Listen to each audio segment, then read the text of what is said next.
Can you hypnotize someone by just using your language? What's up, everyone? I want to welcome you to another episode of Unconscious Communication Secrets. And in today's video, I am going to be talking to you about creating hypnotic language patterns. This is a very, very exciting topic. I love this topic and I want to share with you in this. We're going to be talking about the foundations of hypnotic language, so that you can understand what it is, how it works, and essentially see that it's not like woo-woo or anything crazy. So first of all, let me start off with a quick analogy, right? Essentially, it is very easy to, when you're swimming, to swim with the tide, right? You utilize the tide in order to swim, and you're basically piggybacking on its effectiveness. And then you can go further and faster by using what's already naturally happening. So when we talk about hypnotic language, we're going to be utilizing something that already exists. What happens is when people communicate accidentally, they go against the tide, they just don't have a direction. Whereas when you're using hypnotic language, you're using a direction that the mind is already going in. Now, this is very important because when you can understand what hypnotic language is and how it works, you can reduce a person's natural resistance. You can increase your persuasion so that you can help people. You can help them get further, faster than before, and you can do a lot more. Hi, Gary. Hey, Gary, how's it going? Great to see you, mate. Cheers. Thanks for tuning in. Appreciate you. So, so when you understand how hypnotic language works, you will be able to reduce people's resistance, but you can also increase your persuasion so that you can get further, faster than before. Now, I want to give you a quick couple of natural examples of how a pattern happens, how a hypnotic language pattern works, but also how we create patterns in our mind, right? So if you think of patterns that we've created in the past, right? Whenever you're making an assumption, sometimes you're making an assumption because a pattern happened. Or if you've ever heard the story of the boy that cried wolf, what happened is their brain got like the people in the village. We tell that story because we're teaching people the effects of a pattern, of creating a pattern, right? This is key, right? We all know this naturally. Or someone and like and trust, if there's someone that you work with, you've just started working with, and they've let you down twice, it's likely that you're not going to trust them the third time. And so we naturally create patterns. We already know how this is. Gary, good.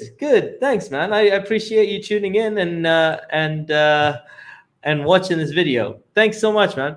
So let's get back to this. So natural patterns, we already do this. We naturally do this. We naturally create patterns in the way that we think. So I'll tell you a very quick story. When I was living in Bahrain, I joined Toastmasters. I wanted to start learning how to do lots of speaking, telling stories, and how I could be funny, right? So I started speaking and I was telling a couple of stories, and I wanted to be really funny. So I was telling this story and I was talking about, when my car broke down in Bahrain, and I was going to be telling this story, in an international stage. So I added something that was a little bit funny that talked about the weather in the Middle East. So I was like, and if you've been living in the Middle East, it's hot. It's really hot. And that was the extent of my humor, like adding little bits of kind of how I said it. But then I was thinking, how can I make this funny? And there was a guy that was in my club, Muhammad Isa, he's there. He's like, listen, Munir, you should be using the rule of 3. And I was like, what's the rule of 3? And he said, look, if you want to be funny, you've got to use the rule of 3. And he said, basically, you've got to tell people a couple of things, and And when people go into a pattern and then you finally break it, that's when humor comes about. So what can you tell people that will kind of create a bit of a pattern? And so I started thinking about it, and I went, okay. And so I changed my story to, oh my God, if you've been living in the Middle East, you know that we have 3 seasons. We have hot, hotter, and we have Scarlett Johansson. And suddenly I got more of a laugh. And I was like, oh my God, this pattern thing works. Like, and then I started using it in a lot of my other talks. I would, like, when I was talking about when I was growing up, and I was bullied by the guys, I was made fun of by the girls, and even the cat used to sit on me. And I'd get a laugh, and I was like, man, this pattern thing works. Because what happens is people's mind naturally go one direction, and in comedy comes from when you break a pattern. But then so this is where I first initially started learning about the power of patterns. Now, when you're trying to be funny, and just like hypnosis, one joke doesn't make a funny talk. And just the same as hypnosis, one suggestion doesn't make a funny, like a hypnotic talk. However, when you understand how this works, then you start to add them throughout.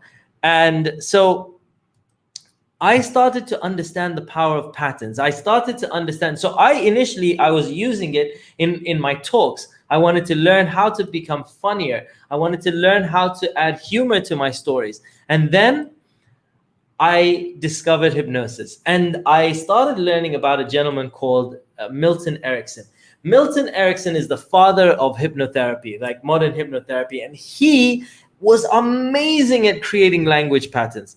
So I was like, okay, let me start looking into this, etc. And then I started to notice that what he was teaching was very similar to what I was learning in other places, like in my comedy and stuff like that. And I started to learn there were things like patterns. It was utilizing how we already think. So in comedy, you are also utilizing the way that people think. And in hypnosis, it was the same. So I'm going to share with you a hypnotic pattern framework. This is how you make a hypnotic suggestion. So if you got a pen, if you got a paper, like, combine the two and make something amazing, some magic happen. So here's the hypnotic pattern framework, and it's super simple.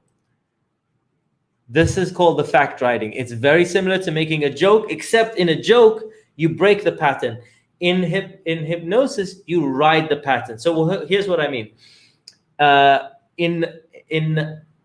When we talk about creating a pattern, a hypnotic pattern, you want to say, fact 1, you state a fact, you state another fact, you state another fact, and so the mind is in a pattern of everything that you're saying is a fact, and then the 4th thing that you say is a suggestion.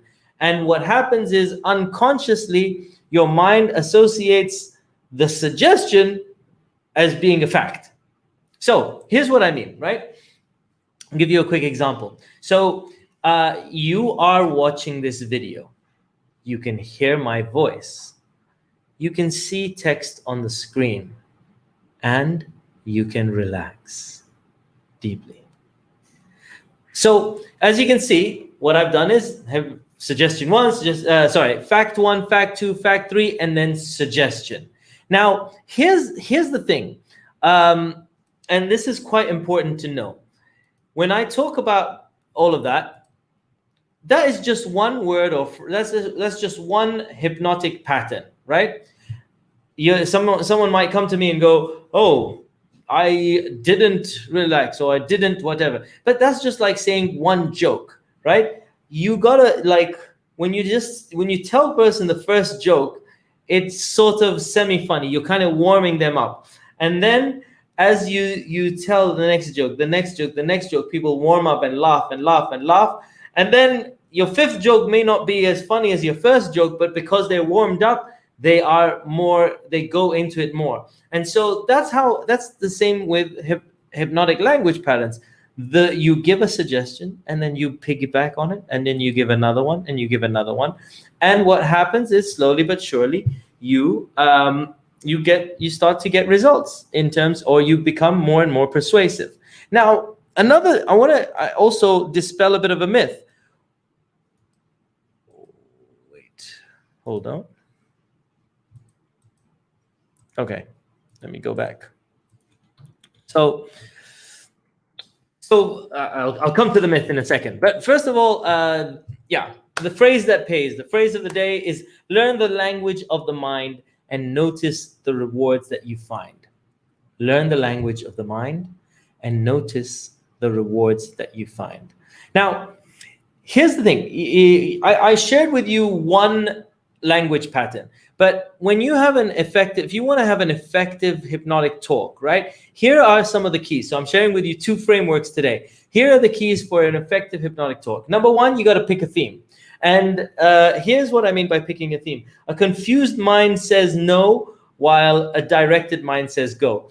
If you if you were giving someone a lot of a hypnotic talk, and you're giving them a suggestion to relax, to get excited, to this, to that, like you're every single time you're giving a different suggestion, then the mind is not going to focus on anything. So you want to pick something, you want to pick a theme, you want to mark out phrases. What do I mean by that? So when I talk to someone, I might say, I'll use that language pattern. So you're watching this video, you're listening to the sound of my voice, you can see text on the screen, and you can relax. And you can see in my tonality, what I want them to do, I'm marking it out. I'm saying you can relax. And I'm also using something called command tonality. What's command tonality? Is I'm telling them to do something, I'm not asking them. So I'm not saying, and you can relax. Maybe you can relax. Like that's not gonna work, because so you're telling someone versus letting them know. And then you stack phrases. So you say one phrase after another phrase after another phrase, so that the unconscious mind has time.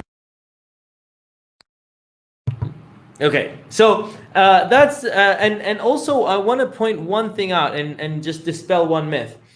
As you can see here right now, when I talk about that hypnotic language pattern, what I'm saying to you is not magic, right? It's like I cannot say, okay, you're watching this screen, you're listening to the sound of my voice, you see text on the screen, and you can go rob a bank. Like it's not going to work, because it's not magic, right? You've got to do things within reason, that someone will want to do. So I can't make anyone do anything they don't want to do. However, I can reduce resistance. Like if I said, and you can relax, that's something easy that no one's going to disagree with, right? So hypnotic language is about becoming more effective with persuasion, increasing your chances on stuff that won't have like super high resistance, right? So it reduces resistance, and it's going to be more accepted.